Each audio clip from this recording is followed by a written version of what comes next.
बिस्मिल्लाहिर्रहमानिर्रहीम। अस्सलाम वालेकुम नादरीन, आप यूट्यूब चैनल देख रहे हैं। मैं इमरान खान हूँ। मेरा एक खूबी है, मैं आपको बताता हूँ। उनको मारने की सलाहियत बहुत है नवाज शरीफ में। किसी को मारना हो, किसी के खिलाफ कुछ करना हो, तो ये मार खाने की सलाहियत नहीं है। यानी लोग ये कहते हैं नवाज शरीफ लड़ाका नहीं है, लड़ नहीं सकता। नहीं, जब तक उसके अंदर मारने की कैपेसिटी रहती है नवाज शरीफ मारते हैं, और उनमें मारने की सलाहियत है, हमला करने की सलाहियत है, एडवेंचर करने की सलाहियत है। लेकिन मियाँ नवाज शरीफ में मार खाने की हिम्मत नहीं है। कभी भी आप देखें उन्होंने तारीख में मार नहीं खाई, हमेशा मारने की कोशिश की है। तो ये जब मौका मिलेगा तो नवाज शरीफ साहब अपना रंग जरूर दिखाएंगे, क्योंकि आसिम मुनीर साहब इस वक्त PMLN में नवाज शरीफ से ज्यादा मकबूल हो चुके हैं और उनका तोती बोल रहा है। आज PMLN की रेड लाइन जो है वो नवाज शरीफ नहीं है, आज PMLN की रेड लाइन आसिम मुनीर साहब है। और आसिम मुनीर साहब इसी तरह PMLN के लीडर बन चुके हैं जैसे एक दौर में परवेज मुशर्रफ काफ लीग के लीडर बन चुके थे। ये बदकिस्मती होती है पॉलिटिकल पार्टीज में, लेकिन ऐसा लगता है कि मुस्लिम लीगियों की किस्मत में यही है, कभी एक डिक्टेटर, कभी दूसरा डिक्टेटर, कभी तीसरा डिक्टेटर। बहरहाल अभी इस वक्त जो है वो नवाज शरीफ साहब की मकबूलियत काफ़ी कम है आसिम मुनीर साहब के मुकाबले में, और वो भी मैं उनकी पार्टी की बात कर रहा हूँ, बाहर की बात नहीं कर रहा। तो नादरीन, अब इमरान खान साहब का केस फिर लमका दिया गया कि ये नवंबर वाला जो कंडा है ये निकल जाए पहले। हो सकता है उन्हें आने वाले दिनों में मुलाकातों में मजीद मुश्किलात पेश आएँ, या पाकिस्तान तहरीक इंसाफ अगर कोई तहरीक चलाना चाहती है तो इमरान खान साहब से उनकी मुलाकातें रुकवा दी जाएं। खैबर पख्तूनख्वा में इमरजेंसी का इंदिया भी दिया है। बैरिस्टर अकील ने यह बात की है। ये हुकूमती रुकन है, इस वक्त हुकूमत के बहुत करीबी हैं, और इन्होंने ये कहा कि जी हो सकता है कि हम एक एमरजेंसी हमें लगानी पड़ जाए। बल्कि कुछ लोग आफ्ताब शेरपाव का नाम भी दे रहे हैं कि आफ्ताब शेरपाव को शायद बना दिया जाए खैबर पख्तूनख्वा में गवर्नर, कुंडी को हटा के, और वो जो आफ्ताब शेरपाव है उससे फिर अपनी मर्जी का काम ले लिया जाए, क्योंकि उन लोगों के एस्टेब्लिशमेंट के साथ अच्छे ताल्लुकात हैं शेरपाव वालों के। तो ये भी अब कहानियां आ रही हैं कि खैबर पख्तूनख्वा में इमरजेंसी लगाई जा सकती है। देखिए, ऑपरेशन की सूरत हाल तो बनाई जा रही है।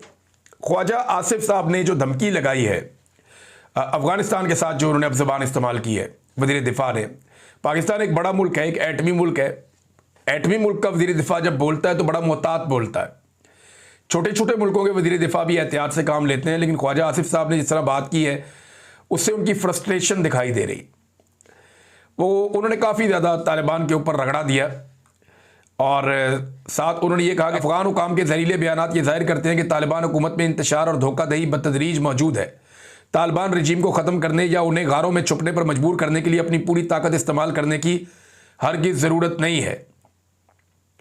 अलबत्ता तालिबान रजीम की अगर ख्वाहिश हो तो तोरा बोरा में माजी की शिकस्त के मनाजिर, जहां वो दुम दबाकर भागे थे, दोबारा देखना यकीनन अक़वाम आलम के लिए एक नया दिलचस्प मंजर होगा। इस तरह की जुबान एक वज़ीर दिफा इस्तेमाल कर रहे हैं। इससे तो फायर फाइटिंग नहीं होगी, इससे तो जो है फ्यूलिंग होगी, आग मजीद भड़केगी। तालिबान रजीम सिर्फ अपनी काबज़ हुक्मरानी बरकरार रखने और जंगी मईशत को बचाने के लिए अफगानिस्तान को एक तनाज़े में धकेल रही है। अपनी कमज़ोरी और जंग के दावों की खोखली हकीकत को बखूबी जानने के बावजूद वो तिबले जंग बजाकर बज़ाहिर अफ़गान अवाम में अपनी बिगड़ती हुई साख बचाने की नाकाम कोशिश कर रहे हैं।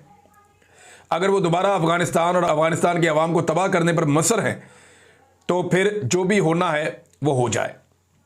फिर वो ये कहते हैं कि जहाँ तक ग्रेवयार्ड ऑफ एम्पायर्स के बयानिए का ताल्लुक़ है कि अफ़गानिस्तान जो है वो रियासतों का कब्रिस्तान है, पाकिस्तान इसको हरगिज़ एम्पायर नहीं कहता, लेकिन अफ़गानिस्तान तालिबान की वजह से अपने ही लोगों के लिए कब्रिस्तान से कम नहीं है। ये कभी सल्तनतों का कब्रिस्तान तो नहीं रहा, अलबत्ता हमेशा बड़ी ताकतों के खेल का मैदान ज़रूर रहा है कि उन्होंने यहाँ पे आके जंगें खेली हैं। तो फिर इन्होंने ख़बरदार किया कि जो वो काम कर रहे हैं तो पाकिस्तानी अज़म और हौसले को गलत अंदाज में लिया है उन्होंने। दुनिया देखेगी कि उनकी धमकियाँ सिर्फ दिखावा है। तालिबान रजीम अगर लड़ने की कोशिश करेगी तो, और साथ उन्होंने ये भी कह दिया कि अगर आप पाकिस्तान के अंदर कोई भी खुदकुश धमाका या हमला होता है तो उसे बर्दाश्त नहीं किया जाएगा। देखिए, ये जो खुदकुश धमाके और हमले, ये हमारी अपनी पैदावार है ना। तालिबान को किसने बनाया? हमने बनाया। ये दहशतगर्द किसने ट्रेंड किए? हमने किए। ये सारी तंजीमें कौन इनको लीड करता था? पाकिस्तान की मिलिट्री एस्टेब्लिशमेंट करती थी। ये एक एक ग्रुप जो आज बना हुआ है, इस सारे के पीछे पाकिस्तान की फ़ौज थी, फ़ौजी हुक्मरान थे। इन्होंने दुनिया से डॉलर कमाए, पहले मुजाहिद बनाए, उसके बाद तालिबान बनाए, उसके बाद तालिबान के मुख्तलिफ गिरोह बनाए। तो हर किस्म की दहशत गर्दी हमने तैयार की है। अब वो पाकिस्तान के कबायली इलाकों में और अफ़गानिस्तान में फैली हुई है। अब बजाय इसके कि हम उसकी जिम्मेदारी लें और इन चीज़ों को ठीक करने की तरफ बढ़ें, हमें ये लग रहा है कि ये हमारे ऊपर क्यों चलना शुरू हो गया। देखिए, जब वो बारूद का खेल खेलते हैं तो वो वापस आता है, जब आप हथियारों के साथ खेलते हैं तो वो चलते भी हैं। तो पाकिस्तान को आज भी ये बात समझनी पड़ेगी कि लड़ाई से मसला हल नहीं होता, और ये बात अफगानिस्तान को भी समझनी पड़ेगी। अफगानिस्तान भी ये बात अच्छी तरह जानता है कि वो पाकिस्तान के 1 इंच के ऊपर भी कब्जा नहीं कर सकता। बदअमनी जरूर पैदा हो सकती है दोनों तरफ, हालात खराब जरूर हो सकते हैं दोनों तरफ, लेकिन दोनों तरफ ये कैपेसिटी नहीं है कि वो एक दूसरे के मुल्कों को फतह कर दें और हमेशा के लिए कब्जा कर लें। ना पाकिस्तानी ये तस्लीम करेंगे, ना अफगानी ये तस्लीम करेंगे। लिहाजा अकल की बात वही है कि बैठें और बैठकर मामला तय करें। वैसे ख्वाजा आसिफ साहब की ट्वीट मैंने पढ़ी है, मुझे लगता तो नहीं है कि उन्होंने ये लिखी होगी, क्योंकि इस तरह की ट्वीटें कहीं और से लिख के आती हैं, लेकिन फिलहाल ख्वाजा आसिफ साहब के अकाउंट से चली है तो चले मान लेते हैं। नाज़रीन, शेख वक्कास अकरम साहब ने इमरान खान साहब के सोशल मीडिया के हवाले से एक बड़ा अहम इंकशाफ किया, और वो ये कह रहे हैं कि ये ट्विटर केस क्या है, इसमें अदालत से क्या अहकामात मांगे जा रहे हैं। हर पॉइंट के पीछे एक पूरी मुनज़्ज़म कोशिश है कि किसी तरह इमरान खान साहब के पैगामात का सिलसिला बंद किया जाए। इसमें शरीक मावन और फैलाने वाले सोशल मीडिया के गिर्द शिकंजा कसा जाए।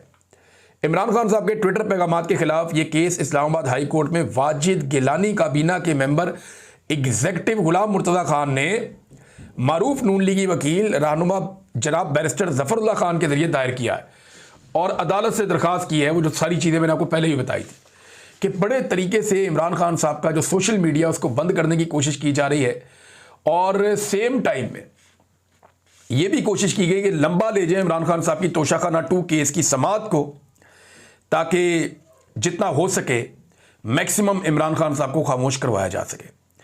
नाज़रीन, एक और खबर यह है कि तहरीक लब्बैक के सानिया मुरीद के बाद मरीम नवाज़ की सिक्योरिटी के बड़े सीरियस इश्यूज हैं, और सिक्योरिटी के लिए पंजाब के कुछ ब्यूरोक्रेट हैं, उनकी भी, मरीम नवाज़ की भी, दीगर कुछ और लोगों की भी, जितनी सिक्योरिटी थी सबकी स्क्रूटनी की गई है, स्क्रीनिंग की गई है, और ये इंश्योर किया गया है कि सलमान तासीर के साथ जो वाक़या हुआ उस तरह का कोई वाक़या दोबारा ना हो। मरीम नवाज़ ने सरकारी मौलवियों से मुलाकात भी की है, बहुत सारे उलमा इकराम जाके वहाँ बैठे थे, उनके साथ बातचीत की है। दबे लफ्ज़ों में तहरीक लब्बैक के बारे में उन्होंने कुछ गिले शिकवों का भी इजहार किया, लेकिन जो कत्लेआम है वो कहीं पे डिस्कस नहीं हुआ। किसी मौलवी की जरूरत नहीं हुई कि वो वहाँ पे खुल के बात करता कि जनाब वो जो कत्लेआम हुआ उसके लिए रिस्पॉन्सिबल कौन है। मुफ्ती मुनीब वॉज देयर, लेकिन मुफ्ती मुनीब आपको पता है कि वो हमेशा एक सहूलतकार के तौर पर अपने आप को ताकतवर लोगों की खिदमत के लिए पेश करते हैं। तो मुफ्ती मुनीब साहब ने खुद को एक दफ़ा फिर पेश किया मरीम नवाज़ साहिबा के सामने, और वहाँ पे मुफ्ती मुनीब साहब जो है वो भी दोबारा तहरीक लब्बैक जिसकी दम भरती थी इसके बारे में कुछ नहीं कहते। और पता चला कि जी मुफ्ती मुनीब साहब का शायद कोई 1-2 खबरें आ रही हैं, कोई राब्ता वाब्ता भी करवाया गया है शायद उससे, साद रिजवी से। देखिए ना, 2 ही चीज़ें हो सकती हैं। एक तो मुझे ज़्यादा शक ये है कि ये एजेंसियों की तहवील में दोनों भाई, ज़्यादा शक तो मुझे ये है, और मैं ये मानता हूँ कि एजेंसियों की तहवील में ही बंदा होता है तो इस किस्म की खबरें फैलाई जाती हैं। तो अगर तो एजेंसियों की तहवील में है तो तहरीक लब्बैक जो है वो एक बिल्कुल ही फजूल पार्टी साबित हुई, जिसके अंदर टके की सकत नहीं थी, बेड़े ही गर्क हो गया उनका, कोई आवाज़ उठाने के काबिल भी नहीं रहा। कत्लेआम तो हुआ उनका, वो तो पीटीआई का भी हुआ, पीटीआई का भी कत्लेआम हुआ था, लेकिन उसके बाद हमने देखा उन्होंने बड़ी आवाज़ उठाई थी जोरदार तरीके से। तहरीक लब्बैक तो टुस हो गई। दूसरा, अगर ये बाकी सारे लोग ठीक बात कर रहे हैं कि रिजवी बरादरान भाग गए हैं, तो भाई अगर वो भाग गए हैं तो ये तो फिर डूब मरने का मुकाम है कि वहां कारकुनों की लाशें छोड़ के भाग गए। अगर तो भागे हैं तो फिर तो डूब मरने का मुकाम है ना, कि जनाब आम आदमी वहां मर रहा है, आप लाशें छोड़ के भाग गए। तो ये अब आने वाले दिनों में पता चलेगा कि कहानी है क्या। बहरहाल मरीम नवाज़ को इस बात की फिक्र तो है, और मौलवियों से मुलाकातें भी ये बात साबित कर रही हैं। दूसरी तरफ जो उलमा है वो भी बैठे हैं, बैठ के इसके ऊपर बात करें। तरीके इंसाफ में कुछ इख्तलाफात नाज़रीन पैदा हुए, और